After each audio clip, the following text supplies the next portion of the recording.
আমাদের কণ্ঠনালী যারা চেপে ধরেছিল, আল্লাহ আমাদের কণ্ঠকে ছেড়ে দিয়েছেন। এখনো ষড়যন্ত্র থেমে নেই। আমাদের এই খ্রিস্ট প্রতিবেশী এই উগ্রপন্থী হিন্দু এই ভারতের কিছু উল্টাপাল্টা মানুষ আছে, এদের কারণে আমরা এখনো স্বস্তি শান্তি নিরাপত্তায় নেই। ওরা ষড়যন্ত্র চালাচ্ছে ও চলতে থাকবে। শক্ত হাতে মোকাবেলা করার জন্য কোরআনের কাছে আমাদের আসা দরকার। অমাং দাখালাহু কানা আমিনা। আল্লাহ তাআলা জানিয়েছেন, হে নবী, কাবার চত্বরে যারা প্রবেশ করে তাদেরকে আমি নিরাপত্তা দিয়ে দেই। বাংলাদেশ তার কাবা শরীফ না, নাকি? কি কাবা শরীফ? কি ৬,০০০ কিলোমিটার দূরে আমরা আছি কাবা থেকে। সুতরাং এইটা যদি এখন আমরা শান্তি স্বস্তি নিরাপত্তা দিয়ে ঢেকে রাখতে চাই, কোরআনে কারিমের সূরা আনআমের ৮২ নম্বর আয়াতটা প্রতিফলন ঘটাতে হবে। আল্লাযীনা আমানু ওয়া লাম ইয়ালবিসু ঈমানাহুম বিযুলমিন উলাইকা লাহুমুল আমনু। আল্লাহ তাআলা বলেন, যারা ঈমান আনে আর ঈমানের সাথে কোনো মানুষ যদি শিরিক মিশ্রণ না করে, এখানে জুলুম মানে শিরিক, তাহলে উলাইকা লাহুমুল আমনু, এই মানুষগুলোই নিরাপত্তার হকদার। আমাদের এই জাতিকে মুশরিক বানানোর জন্য, শিরিক অবাধে প্রচলন করার জন্য ১৫.৫ বছরে বহু চেষ্টা হয়েছে, কিন্তু কাঙ্ক্ষিত মানে তারা যেতে পারেনি। আগে আল্লাহ তাদের শিকড় কেটে দিয়েছে। ফাকুতিয়া দাবিরুল কওমিল্লাযীনা যালামু, আল্লাহ বলেন জালেমদের শিকড় কাটা হয়ে গেছে। এই এটা এত নড়ে কেন? না না, ওনাদের দোষ না, এখানে কাঁপাকাঁপি হচ্ছে। আপনারা নড়াচড়া বন্ধ করেন, কেউ এখানে নড়াচড়া করবেন না। মহান রব্বুল ইজ্জাত ওয়াল জালাল পৃথিবীর নিরাপত্তার একমাত্র মালিক। কাবা শরীফকে যদি নিরাপত্তা দিয়ে ঢেকে রাখতে পারে, আমাদেরকে পারবেন না? আমরা শিরিক থেকে জাতিকে বাঁচাতে চাই। আল্লাহর ঘোষণা ১০০% সত্য হবে ইনশাআল্লাহ। যারা শিরিকের ভেতরে নিমজ্জিত, আপনি মনে করছেন তারা খুব নিরাপত্তায় আছে? দেখেননি পরশুদিন ট্রাম্প কি বলেছে, যে ১৬ লাখ ভারতীয় অবৈধ যারা আছে, সে বৈধ হোক অবৈধ হোক, ওই দেশে রাখবে না, সব পাঠিয়ে দেবে। আমাদের সাথে সম্পর্ক খারাপ করার কারণে ওদের আলু, ওদের পেঁয়াজ সব বর্ডারে পৌঁছে যাচ্ছে।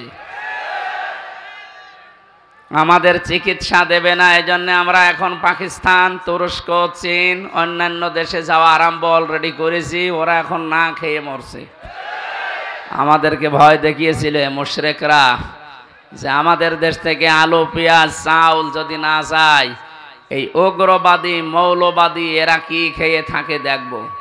আমাদের খাবার চিন্তা করার দরকার নেই, তোদের নিজেদের খাবারের চিন্তা কর। আর এই যে মলং সাংবাদিক একজন আছে না, হকার, এই শয়তান কয়েকদিন ধরে উল্টাপাল্টা কথা ছড়াচ্ছে, যা আমরা চট্টগ্রাম নিয়ে নেব। আরে দাদা, আপনি কি যৌতুক নেবেন? আর মেয়ে তো পালিয়ে গেছে, যৌতুক কিসে? ও বিয়েই তো আমরা মানি না। এতদিন খালি মিথ্যা ছড়িয়েছে যে স্বামী স্ত্রীর সম্পর্ক। কিসের স্বামী স্ত্রী? যার সাথে গেছে তার তো ফুল হাতা, আর আমাদের হাফ হাতা। হ্যাঁ, আমাদের হাফ হাতা না? আর ও দাদার কি ফুল হাতার সাথে হাফ হাতা যায়?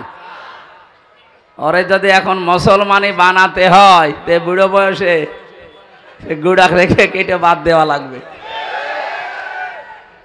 আমি কি এটা বানিয়ে বললাম? সূরা বাকারা ২ নম্বর পারা ১৪ নম্বর পৃষ্ঠা ৪ নম্বর লাইনের ২২১ নম্বর আয়াতে আছে, মাঝের অংশে আছে, ওয়ালা তুনকিহুল মুশরিকিনা হাত্তা ইউমিনু, যতক্ষণ পর্যন্ত মুশরিক পুরুষ ঈমান না আনবে, কোন মুমিনা নারীর প্রতি তাকে বিয়ে দেওয়া জায়েজ নেই। এই ফতোয়া দিয়েছেন কে? আরো জোরে বলেন কে? সুতরাং আপনি মুসলমান হবেন কিনা দেখেন আগে। আর মুসলমান এখন বানানোর তো কায়দাও নেই। কোন ডাক্তার দিয়ে বানাবো? দেখা যাচ্ছে গোড়া থেকে জিনিসপত্র তো নেই। জিনিসপত্র থাকলে বউ চলে যায়। এই কথা বলছে না কেন? দাদার বউ আছে? নেই। সব চাইতে বড় বিষয়, আপনি একটা মুশরিক। কি সত্যকে সত্য বলা যাবে না? সে যে মুশরিক, এবার ফতোয়া দেওয়া লাগবে। কয়েকদিন আগে সিঙ্গাপুরে গিয়েছিলাম, ওরা আমাকে আলোচনার বিষয় দিয়েছে কাফের এবং মুসলমানের ভেতরে পার্থক্য কি। এখন 4,500 ধর্মের লোক এই পৃথিবীতে আছে, 257টা রাষ্ট্র, স্বাধীন পরাধীন মিলে 195টা জাতিসংঘের আন্ডারে আছে, এখনো বাকিগুলো সদস্য হতে পারে নাই। সিঙ্গাপুর একটা। আমাদের বাংলাদেশের আমার মনে হয় এই ডোমার আর ডিমলা মিলে যতটুকু হবে এতটুকু একটা দেশ, এদিকে ওদিকে মিলে 42-43 কিলোমিটার, এতটুকু মিলে যদি ওরা দেশ হয়ে এত বড় কিছু করতে পারে, বাংলাদেশ যারা ভয় দেখাচ্ছেন যে না খেয়ে মরবেন, তাদের কি হয় তারা যেন চিন্তা করে।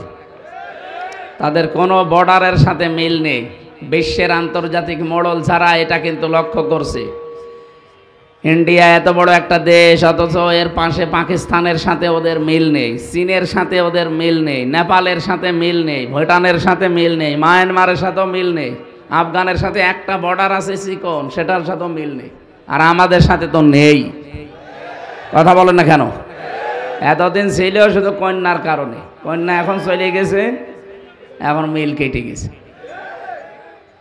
সম্মানিত ভাইরা, সবচাইতে বড় বিষয়, আপনারা স্বামী স্ত্রীর সম্পর্ক চাই বলেন না কেন, এটা কখনো জায়েজ হবে না যতক্ষণ ও দাদা হাফাতা না হবে।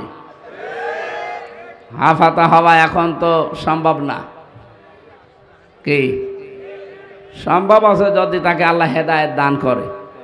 আর সে যত অপরাধ করেছে, বিশেষ করে গণহত্যার সাথে জড়িত এই মোদি, একে আল্লাহ হেদায়েত দেবে বলে আমার মনে হয় না। কারণ পৃথিবীর ইতিহাস এইটাই বলে, যারা গণহত্যার সাথে জড়িত, দেখেন চেঙ্গিস খান, হিটলার, ফেরাউন, নমরুদ, এদেরকে আল্লাহ হেদায়েত দেয়নি। এরা কিন্তু শেষে এসে ফেরাউন চেষ্টা করেছিল, লা ইলাহা ইল্লাল্লাযী আমানাত বিহি বানু ইসরাঈল ওয়া আনা মিনাল মুসলিমিন। ও বলেছিল আমি তো ঈমান আনলাম, বনি ইসরাঈলরা যার উপরে ঈমান এনেছে তার উপরে আমি তো মুসলমান। এরপরও ফেরেশতারা পানিতে আমারে বারবার চুবায়, আল্লাহ তুমি দেখো না? আল্লাহ বলেন আল আন, এখন অকদ আসাইতা ক্বাবলু ওয়া কুনতা মিনাল মুফসিদিন, এর আগে তুমি বড় ফ্যাসাদকারী ছিলে, সন্ত্রাসী, ফ্যাসিবাদী, স্বৈরাচার, যেটা এই 15.5 বছরে দেখলাম। কথা বললেন না? এইটাই দেখলাম না বলেন তো? এই যে বাস্তবে যারা অপরাধ করতে করতে একেবারে সীমা ছাড়িয়ে যায়, ইন্নামা নুমলি লাহুম লিয়াজদাদু ইসমা, আল্লাহ বলেন যারা সীমা ছাড়িয়ে যায় ওই মানুষগুলোকে আর হেদায়েত দেওয়ার মতো কায়দা থাকে না। সুতরাং ওরা সীমা ছাড়িয়ে গেছে, তো ওদেরকে আল্লাহ হেদায়েত দেবে কি করে? ফেরাউন যেমন সীমা ছাড়িয়েছিল, ওকে আল্লাহ আর হেদায়েতের পথে ফিরিয়ে নিয়ে আসেননি। 15.5 বছরে 1628টা চেয়ারে যারা ছিলেন, আমি তো এই চোখে দেখেছি, আপনারাও সীমা ছাড়িয়ে গেছেন। রিমান্ডে এবং যে মানুষগুলো আয়না ঘরে ছিল, আমি তো মিনিটায় ছিলাম কয়েকদিন, মাত্র 10 দিন। বড়টা বিগ যেটা, ওটায় যেতে পারিনি, ওরা আমারে নিয়ে যায়নি। ছোটটায় যে আযাব আমি পেয়েছি, বড়টাতে না জানি কি করেছে। কত মানুষ ওখানে 2 বছর, 5 বছর, 7 বছর, 14 বছর পড়ে আছে, কেউ জানে না। এত বড় বড় নখ হয়ে যায় অনেকের। আমার এই 7 দিন আমি নখ কাটি নাই, মাত্র 7 দিন। আজকে আসার সময় কাটলাম। কি অবস্থা হয়েছিল, মানুষ মোসাফা করতে গেলে আমার ব্যথা লাগে। মাত্র 7 দিনে যদি অবস্থা হয় আমার নখের, বলেন তো যে মানুষটা 7 বছর, 10 বছর, 14 বছর পড়ে আছে মাটির একটা ঘরে, কি অবস্থা তার, উপর থেকে আঁচ করতে পারছেন? অবশ্যই। দেখতাম দেওয়ালের সাথে এভাবে খুশিয়ে খুশিয়ে এই নখ দিয়ে লিখে রাখতো, ভাইরা কেউ যদি বাইরে যেতে পারেন অন্তত এই নাম্বারে জানাবেন যে এই নাম্বারের লোকটা বেশি আছে। মানবতার সাথে এর চাইতে খারাপ আচরণ পৃথিবীতে হয়েছে কিনা আমার জানা নেই। 1500 বছর আগে আমি আই এম এ জাহিলিয়াতের কথা পড়েছিলাম। আরে 15 বছরের এই যে নিজের চোখে দেখে আসলাম, এটা আমি জাহিলিয়াতের দৃশ্য।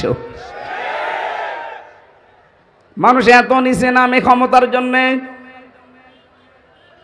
এত নিচে নেমেছিলেন একটা মানুষকে 14 বছর আপনি মাটির, এদিকে 3 হাত এদিকে 1.5 হাত, এতটুকু জায়গা, 3.5 হাতও না। 3.5 হাত হলেও তো পাটা ছাট করা যায়, 3 হাত এদিকে আর এদিকে 1.5 হাত। মনে হচ্ছে ইলিশ মাছের মতো কায়ত হয়ে থাকবেন। ওখানে আবার লেখাও থাকে যে ইলিশ ফাইল, মানে ইলিশের মতো শুয়ে থাকবেন। এই কঠিন অবস্থায় মাত্র 1.5 থেকে 2 মিনিট সময় দিত টয়লেট করার জন্যে। পচা ছোলা দিত কয়েকটা সকালবেলা, দুপুর বেলা কয়েকটা ভাত দিয়ে যেত 1 মুঠ মতো, তাও মনে হচ্ছে কেউ মাখিয়ে দিয়েছে। আরে ভাই, আপনি নিজের দিকে তাকিয়ে বলেন তো, কয়দিন এভাবে থাকতে পারেন আপনি? 2-3 ঘন্টা 5 ঘন্টা থাকলে তো অবস্থা খারাপ হয়ে যায়। এরপরও আবার পায়ের সাথে শিকল বাঁধা থাকে, কারো কারো হাতের সাথে হ্যান্ডকাপ দেওয়া থাকে। শুধু হ্যান্ডকাপ দিয়ে লাগিয়ে দিলে তো হয়, পাশে যে রড দেওয়া আছে রডের সাথে দিয়ে হ্যান্ডকাপ লাগায়। দৃশ্যগুলো দেখে মানুষ যে কান্নাকাটি করে, ওর ভেতরে আওয়াজ তো আর বাইরে আসে না, পাগল হয়ে যাওয়ার মতো। আমি তো 10 দিনে পাগল হয়ে গেছি। 3টা বছর আমাকে ফাঁসির কন্ডেম সেলে রেখেছিল ঠিক, কিন্তু ওই 10 দিনের মতো আমার মনে হয় আমার জীবনে 10 বছর চলে গেছে। এরপরও অনেকে এখনো পর্যন্ত জালেমের সাফাই গায় যে কি হয়েছে, আপারে পালিয়ে যাওয়া লাগলো। শয়তান, তোমার সাথে তো হয়নি। তোর বাপরে যদি এভাবে গুম করে আয়না ঘরে রেখে দিতে 10 বছর, তখন তুই টের পাতিস কি হয়েছে। তোমার সাথে তো হয়নি। যারা ভুক্তভোগী তারা টের পাচ্ছে কি হয়েছে। বলেন তো, ছোট্ট একটা বিষয় আমি জানালাম, এটা নিজের চোখে দেখা। তাহলে এর চাইতে বিগ যেটা, এটা তো মিনিটা, বিগ যেটা, বড় যেটা, তার অবস্থা কত ভয়ঙ্কর হতে পারে। হঠাৎ রাত 2টা-3টার সময় 8-9 জন চোখ মুখ বাঁধা এসে কালো কাপড়, কি হয়েছে, এই তাড়াতাড়ি নেন, কি করব, প্রস্তুতি নেন, আপনাকে ক্রস দেওয়া হবে। বলেন ওই সময় মানুষের জীবন থাকে? কথা নেই, বার্তা নেই, আপনি ঘুমাবেন, ঘুমানোর তো কায়দা নেই, কারণ ঘুম আসতে চায় না। হঠাৎ করে যদি রাত 2টার দিকে এসে বলে চলেন, মুখ চোখ সব বেঁধে নেয়, হাত হ্যান্ডকাপ দিয়ে পেছনে বেঁধে দেয়, এরপরে গাড়িতে তুলে সারা রাত কোথায় কোথায় ঘোরায়। হঠাৎ করে দেখবেন আপনি গাজীপুরের এক জঙ্গলে, কি এখানে কি, বলে দৌড়া। যেই দৌড়াবেন পেছন দিক থেকে গুলি করে বলবে ক্রস ফায়ারে মারা গেছে। এই ছিল দৃশ্য বাংলাদেশের। আমি কি বেশি বললাম? বলেন, একটাও বেশি হয় না, আরো কম হয়ে গেছে, কারণ আমার নিজের সাথে যা ঘটেছে সেটা বললাম, আর আমার সাথে যারা ছিল ওদের মুখে শোনা কথা। এই রকম দেশ ছিল, এটা প্রচার হচ্ছে, আন্তর্জাতিক মিডিয়ায় চলে যাক। ওরা মানুষকে এতদিন ধোঁকা দিয়ে বোকা বানিয়ে ক্ষমতার চেয়ারে বসেছিল। বলে নির্বাচিত ছিলাম, আমাকে উৎখাত করা হয়েছে। শয়তান, কিসের নির্বাচিত? আজ 15 বছর তো ভোটই হয়নি। বলেন না কেন? ট্রাম্প আজকে ধন্যবাদ জানায়নি যে বাংলাদেশে নির্বাচনের রোড ম্যাপ দিয়েছে, এই জন্য ধন্যবাদ দিয়েছে যে না, বাংলাদেশে যারা দায়িত্বে আছে তাদের ধন্যবাদ যে তারা নির্বাচন দিচ্ছে। তার মানে বিশ্ব এতদিন জানে যে দেশে কোনো নির্বাচন হয়নি। আর আপনি এত বড় মিথ্যা কথা, একটা হাসি মানুষ, সে পাঁচি হোক আর হাসি হোক, এত বড় মিথ্যা কথা একটা হাসি মানুষ বলে কি করে?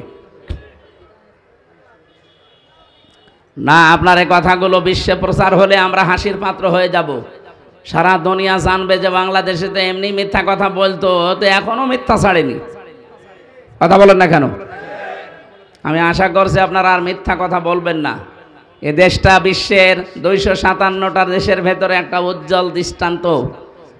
সারা জীবন ভারত আমাদের বিপক্ষে মিথ্যাচার করেছে যে আমাদের দেশে নাকি সংখ্যালঘু নির্যাতন হয়, অথচ এখন সবচাইতে বিশ্বে বেশি সংখ্যালঘু নির্যাতন ভারতে। ওরা মুসলমানদেরকে গরু খাওয়ার অপরাধে জবাই করে, আল্লাহর ঘর মসজিদগুলো কালকেও একটা ভেঙেছে। সারা বিশ্বে শুনি যে মাটির নিচে বিভিন্ন মানুষ তেল পায়, গ্যাস পায়, সোনা পায়, লোহা পায়, আর এই শয়তানরা সব মাটির নিচে মসজিদ পায়। ওরা মাটির নিচে এখন মন্দির পাচ্ছে, মসজিদগুলো ভেঙে ভেঙে বলছে এখানে 500 বছর আগে মন্দির ছিল। জবাই করা দরকার হয় মুশরিকদেরকে। আল্লাহ তো কোরআনে এমনি দেয়নি, ইয়া আইয়ুহাল্লাযীনা আমানু ইন্নামাল মুশরিকুনা নাজাসুন, হে ঈমানদারেরা ভালো করে শোনো, মুশরিকরা অপবিত্র, ফাকতুলুহুম, তাদেরকে হত্যা করো যেখানে পাও। এমনি বলেন, আমার মনে হয় এই কারণে বলিস, যারা আল্লাহর ঘর ধোয়া ধোয়া তুলে ভেঙে দিতে পারে, বলে 500 বছর আগে এই জায়গায় মন্দির ছিল, আমরা ভেঙে আবার মন্দির বানাবো। এখন যদি বলে ঢাকার স্বামীবাগের ইস্কন মন্দির যেটা, এটা 500 বছর আগে মসজিদ ছিল, বলেন কি করবেন? আমাদের ধর্মে যেহেতু বাড়াবাড়ি নেই, আমাদের ধর্মে যেহেতু জোর জবরদস্তি নেই, এই জন্যে 850 বছরে এলাকাটা মুসলমান শাসন করেছে। এরপরও একজন হিন্দুকেও জোর করে আমরা মুসলমান বানাইনি। কথা বলেন না কেন? যদি ধর্মে আপনাদের মতো এরকম উগ্রপন্থী উগ্রতা থাকতো, আমাদের ধর্মে বাড়াবাড়ি থাকতো, আল্লাহর কসম এই এলাকায় একটা হিন্দু থাকতে পারতো না, সব মুসলমান হয়ে যেত। আমরা পরধর্ম সহিষ্ণু জাতি এই পৃথিবীতে। 257টা রাষ্ট্রে এখন রেকর্ড বের হচ্ছে, সবচাইতে বেশি সাম্প্রদায়িক সম্প্রীতি নিয়ে মানুষ বাস করে বাংলাদেশে। গতকালকেও পঞ্চগড়ের একজন, আর ওই যে ঝিনাইদহ মাগুরা, এই 2 জেলার 2 মহিলা গেছে ইন্ডিয়াতে, ওরা হাতের চিকিৎসা করাবে এই জন্য গেছে। ওখানে হিন্দু সাংবাদিক ওই মলম যেটা আছে, এরকম কিছু আছে না জারজ, এই জারজগুলোর নামে কালকে দেখলাম এই জারজের নামে একটা মামলা হয়েছে, যে চট্টগ্রাম নিয়ে নেবে এই কথা জানিয়েছিল। এদেরকে যে বলছে আপনাদের মনে হয় বাংলাদেশে টিকতে দিচ্ছে না, আপনাদের মেয়েদেরকে মনে হয় রেপ করা হয় না, বলছে না 5 তারিখের পর থেকে আমরা আরো সব চাইতে বেশি নিরাপদে আছি। এই 15.5 বছরই আমরা ঝামেলায় ছিলাম। শয়তান কথা শোনার পরে ওর মুখ গেছে বিড়ালের মতো। এটা আন্তর্জাতিক বিশ্বে আজ মিডিয়াতে প্রচার হচ্ছে, তামাম দুনিয়া এখন জেনেছে যে এরা উগ্র, এরা সবচাইতে মানবতার জন্য মারাত্মক শত্রু। ট্রাম্প একজন খ্রিস্টান, ডোনাল্ড ট্রাম্প কি বলেন? তাদের খ্রিস্টান ধর্মের মেয়েদেরকেও এই মুশরিকরা ছাড়ে নাই। আপনারা দেখেননি ভারতে উলঙ্গ করে খ্রিস্টান 2টা মেয়েকে হাঁটিয়েছে, এটা ট্রাম্প দেখছে না? ও সাথে মাতাল হলেও তাহলে ঠিক আছে, এখানে ক্ষমতা পাওয়ার পরে 20 তারিখে জানুয়ারি তার শপথ হবে। ও বলেছে শপথ নেওয়ার পরেই 16 লাখ ভারতীয় যারা আছে এই দেশে আমেরিকায় সব পাঠিয়ে দেব। এবার ঠেলা টের পাবে। মানুষের ক্ষতি করতে গেলে আল্লাহ কিন্তু তারে ছাড় দেয়, ছেড়ে দেয় না। যা করেছেন মানব হত্যার সাথে আপনারা জড়িত, গণহত্যার সাথে যারা জড়িত, এই মানুষগুলোকে আল্লাহ বলেন আমি ঘৃণিত করে দেই। আর যারা মানুষের বিরুদ্ধে দুর্বিসন্ধি করে, ষড়যন্ত্র করে, বিপদে ফেলে দেয়, যেখানে বসে বসে এই কাজ করে ওই জায়গাটাও আল্লাহ অভিশপ্ত করে দেয়। এর প্রমাণ বাংলাদেশ। না, মাইকটা নেওয়া আমার মনে হয় ঠিক হয়নি, এ মাইক কোনো মাহফিলে দেবেন না। যারা পারবেন না সে কাজ করতে যান কেন? এখন বলেন যে আপনার কারেন্টের ভোল্টেজ নেই কেন? 4-5টা জেনারেটর নিতে পারেননি? আমার এই গলাটা এখন ভেঙে গেলে এখন আমার অনুষ্ঠান বাকিগুলো কি হবে? যে এখনই তো গলা ভেঙেছে, এই জন্যে যে আসতে চায় না বাইরের গুলোতে। সূরা নমল 19 নাম্বার পারার 20 নাম্বার পৃষ্ঠা 7 নাম্বার লাইনে আছে, এটা 52 নাম্বার আয়াত। আমি আয়াতটা বাংলাদেশের সাথে মিলিয়ে দেখেছি। ফাতিলকা বুয়ুতুহুম খাবিয়াতাম বিমা যালামু। আল্লাহ পাক বলেন একটু তাকান, এই সেই ঘরগুলো খাবিয়াতান আমি জনশূন্য করে দিয়েছি, পরিত্যক্ত বানিয়ে দিয়েছি। বিমা যালামু, কারণ এখানে বসে বসে জালেমরা জুলুমের দুর্বিসন্ধি করত।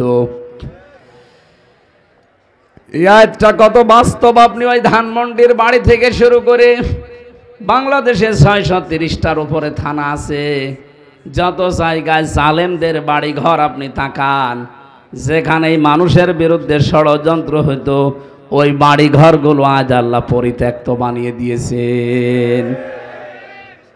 আমার কুষ্টিয়ার হানিফের বাড়ি যান, দেখবেন ওটা এখন জাতীয় টয়লেট হয়ে গেছে। কি কথা বলে না কেন? আমি এই যে কয়েকদিন আগে কিশোরগঞ্জে গিয়েছিলাম, জেলা কিশোরগঞ্জ, ময়মনসিংহ, যে অফিসটা দেখে আসলাম, জালেমরা যেখানে দুর্বিসন্ধি করত ওই জায়গাটা পর্যন্ত এখন গণ টয়লেট হয়ে গেছে। তাহলে আমরা এই সমস্ত দৃশ্যগুলো দেখে কি নিতে পারি? ইন্না ফি যালিকা লিকাওমিন ইয়ালামুন। আল্লাহ পাক বলেন এখানে শিক্ষা আছে তোদের জন্যে। এত বড় বিশাল শিকড় যদি আমি আল্লাহ উপড়িয়ে ফেলতে পারি, আগামীতে যারা চেয়ারে বসবে এরা যদি জালেম হয়, এদের বাড়ি ঘরও আমি জনশূন্য করে দেব। আমি আশা করি কোরআনের এই আয়াত দিয়ে আমরা কি বোঝাতে চেয়েছি আপনি বুঝেছেন। আগামীতে যারা আসবেন সাবধান। কিন্তু আমরা দেখতে পাচ্ছি এখনই অনেকে শুরু করে দিয়েছেন চাঁদাবাজি। থালা হাতে এখনো পাননি, এখনই যদি আপনি এই কাজ করেন তে থালা হাতে পেলে কি করবেন? এই জন্য তো মানুষ সব বুঝে ফেলছে যে না, এ খাই খাই পার্টি দরকার নেই। যে মানুষগুলো চায় এই দেশে চাঁদাবাজি থাকবে না, দুর্নীতি থাকবে না, সেই মানুষগুলো যদি সামনে আসে, 53 বছর মানুষ ভুল ভালে ছিল, এখন অনেকে পাগল ভালো হয়ে যাচ্ছে। সামনে যদি ইসলাম সত্যি এসে যায়, আমি আপনাকে গ্যারান্টি দিতে পারি, আল্লাহর কসম, আপনি কাবা শরীফের মতো নিরাপত্তা নিয়ে থাকতে পারবেন। কি কথা বলেন না কেন? আমার আজকের তেলাওয়াত কিন্তু আয়াতের ভেতরে আল্লাহ 5টা বিষয় দিয়েছেন। ভালো করে মিলিয়ে দেখবেন আমাদের ভেতরে এগুলো আছে কিনা। সূরা আনফাল আল্লাহ রাব্বুল আলামিন বলেন 2 নম্বর আয়াতে, ইন্নামাল মুমিনুনা আল্লাযীনা ইযা যুকিরাল্লাহু ওয়াজিলাত কুলুবুহুম। আরে আল্লাহর দৃষ্টিতে মুমিন তারা যাদের দাড়ি বড় বড়। দাড়ি বড় হলেই যদি আল্লাহর দৃষ্টিতে মুমিন হওয়া যেত, তাহলে দরবেশ 36,000 কোটি টাকা মারিং কাটিং করিস। ইসলামের আইন যদি এদেশে থাকতো, ও দরবেশের হাত একটা না দুইটাই কাটা পড়ে যেত। কারণ 10 টাকা পরিমাণে চুরি করলেই তার হাত কেটে দেওয়ার নিয়ম। আরো করেছে 36,000 কোটি। আপনি এক জীবনে গণনা করেও শেষ করতে পারবেন না। পদ্মা সেতু কয়েকবার ওরা বাজেট করে করেও বানিয়েছে 32,000 কোটি টাকা দিয়ে। যদি এক বাজেটেই হয়ে যেত তো 10,000 কোটিতেই হয়ে যেত। খালি দুর্নীতির নাম নিয়ে নিয়ে মারিং কাটিং করবে, এই জন্য 3বার বাজেট বাড়িয়ে 32,000-এ ঠিকেছে। তার মানে পদ্মা সেতু আর একটা বানিয়ে 4,500 কোটি টাকা আরো দেরি থাকতো। কথা বলেন ঠিক কিনা? এত বড় বিশাল অপরাধ যে মানুষগুলো করেছে, তাদের চেহারা দেখেছেন, মনে হচ্ছে জান্নাত থেকে পালিয়ে এসেছে।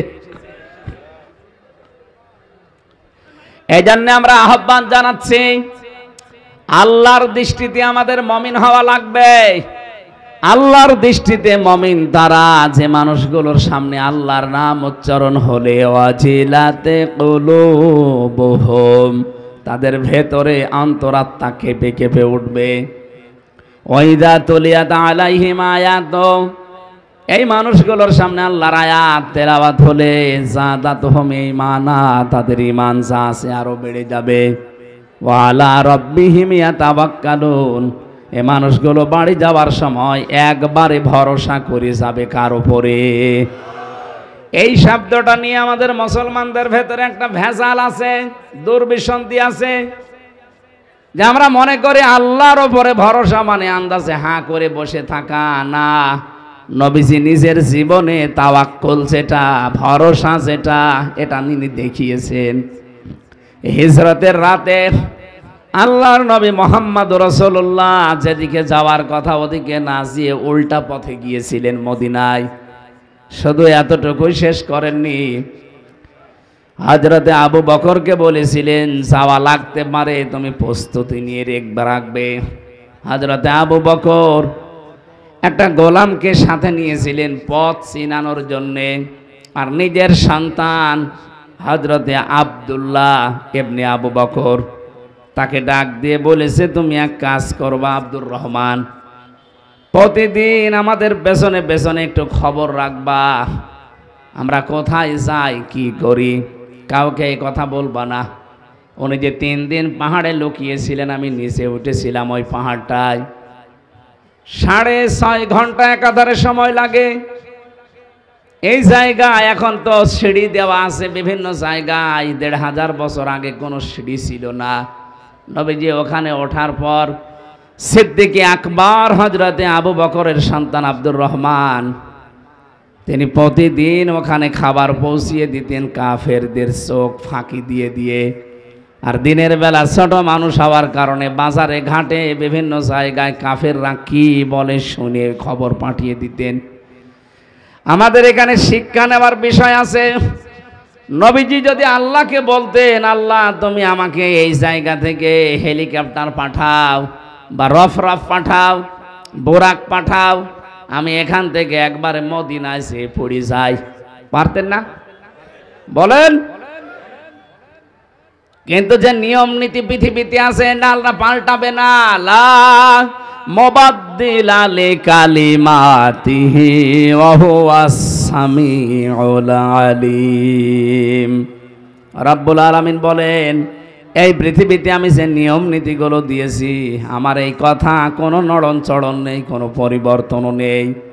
বিশ্ব নবীকে আমি আল্লাহ যেইভাবে আদেশ দিয়েছিলাম দুনিয়ার নিয়মে, এই নিয়মে সে কাজ করেছে, কিন্তু ভরসা করেছিল আমি আল্লাহর উপরে।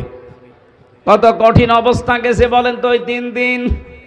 কাফেররা ওই পাহাড়ের একেবারে মুখের কাছে গিয়ে পর্যন্ত কেউ কেউ দাঁড়িয়ে বলছে ভেতরে আছে, কেউ বলে নেই।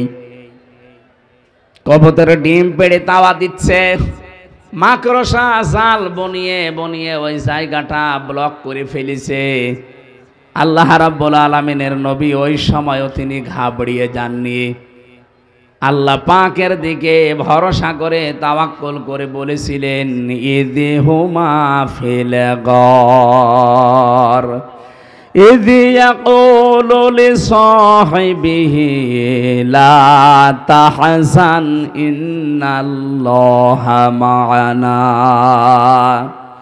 স্মরণ করো ওই সময়ের কথা, যখন তার বন্ধু গারে সরের ভেতরে তার আর এক বন্ধুকে উপদেশ দিচ্ছিলেন, এই যে কোনো ভয় নেই, কোনো চিন্তা নেই, আমরা দুইজন না, আমাদের সাথে অবশ্যই আল্লাহ আছেন।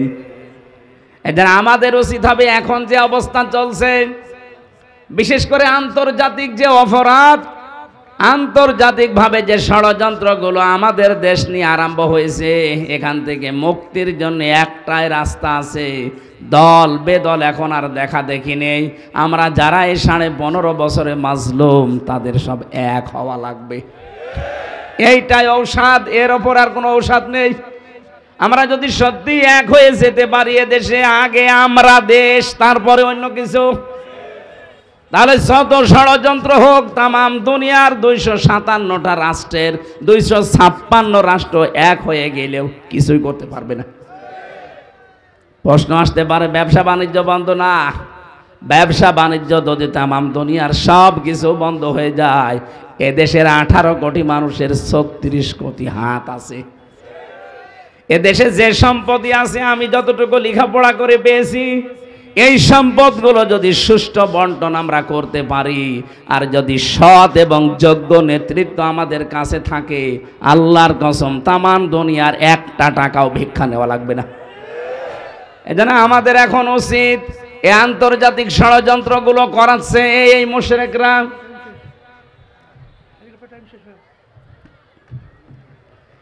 যারা চেষ্টা চালাচ্ছেন। আরে ভাই, আপনি অনেকে চিন্তা করছে আমি তো কিছু পাইনি, অনেকে অনেক কিছু পেয়েছে, পাক। আপনি কিচ্ছু পাননি, কিন্তু জালেম থেকে তো হালকা মুক্তি পেয়েছেন, এইটাই কম কিসের? এখন আপনি বাইরে গেলে খুন, ঘরে থাকলে গুম, এই সিস্টেম এখন আর নেই।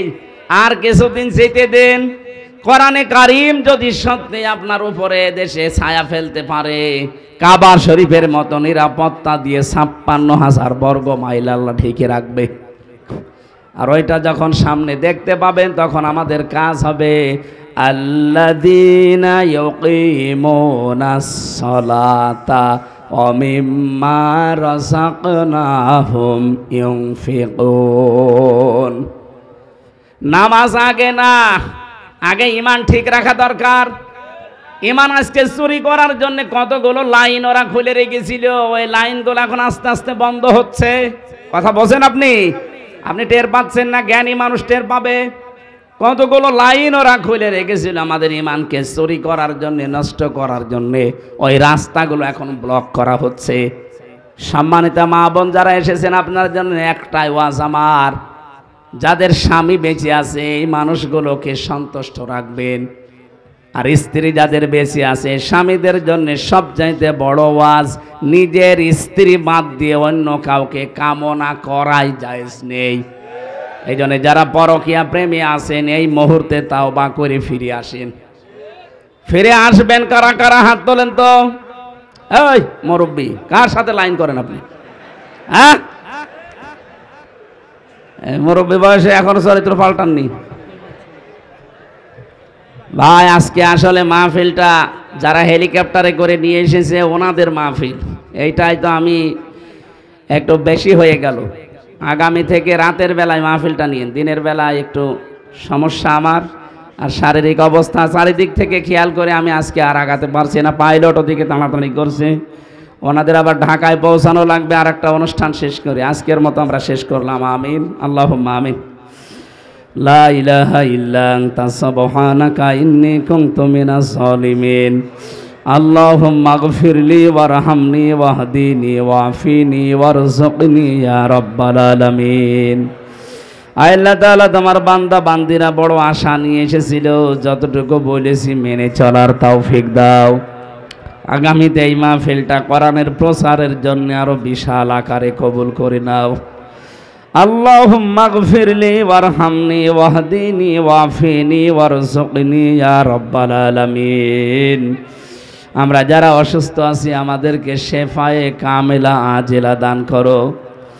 যখন এই ঈসার কাছে মরণ চলে আসবে, আল্লাহ তাআলা চর্ম চোখে যেন আমরা দেখে যেতে পারি এ দেশটা কোরআনে কারীম দিয়ে চলছে। আলহামদুলিল্লাহি রাব্বিল আলামিন। লা ইলাহা ইল্লাল্লাহু মুহাম্মাদুর রাসূলুল্লাহ।